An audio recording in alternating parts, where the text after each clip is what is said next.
Distracted driving affected my wife and I. We lost our son's life when he was 23. You just don't run into a bridge rail. So whatever he was doing, distracted driving took his life. I had a regular run at that time from Denver to Omaha, and so I was able to go through brush on a regular basis and called him up one afternoon and said, hey, how about supper tomorrow night? So he said, good. And so he got his slow cooker out, put some meat, potatoes, and carrots in there, and was prepared for me to stop by and have dinner with him. And so when I got to town, I called him, and he was living in a trailer house south of Brush, about 4 miles, with his cousin. And so we went down to his house, and we had a wonderful meal that night. I was in Denver that afternoon, and so was he. We didn't know each other was in Denver that day. And I pulled out of Denver and went up to a little town of Keensburg, Colorado. I was going to take a nap there. And I laid down in this place where I'd parked, and I couldn't get to sleep. So I thought, well, I'll just go up the road a little farther.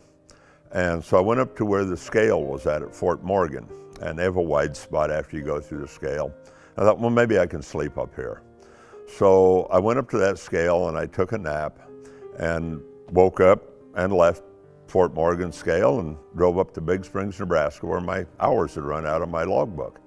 So I'd take my break in Big Springs that night. I don't know, it was probably 10:30, 11 o'clock that night. I heard the loudspeaker holler for my name to come to the front desk. And I thought, well, that's funny. Why would they be looking for me? So I went up to the front desk and told him who I was, and says, well, you need to call your dispatcher. Oh, okay.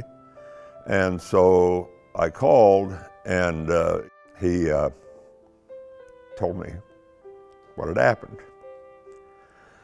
Our son was in Colorado and was driving home from Denver up to Brush, and for whatever reason, he lost sight of the road, went to sleep, don't know, we'll never know, there was no witnesses, but he ran into a bridge railing and hit it head on at highway speed.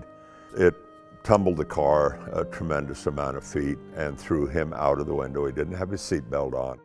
So that was a horrific night.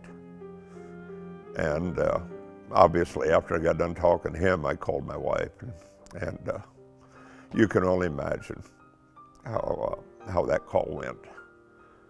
Had I taken that nap in Keensburg, I would have come across that accident. So I'm thankful for that. And like I said, it changes your life.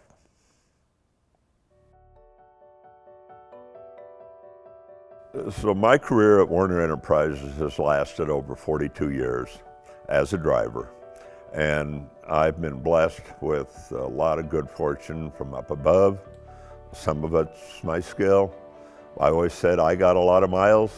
The good Lord's got 100 of those miles. I've accumulated 5.5 million miles of safe driving in my life, and I'm very thankful for that. Driving took my son's life. Almost took another one of my son's life.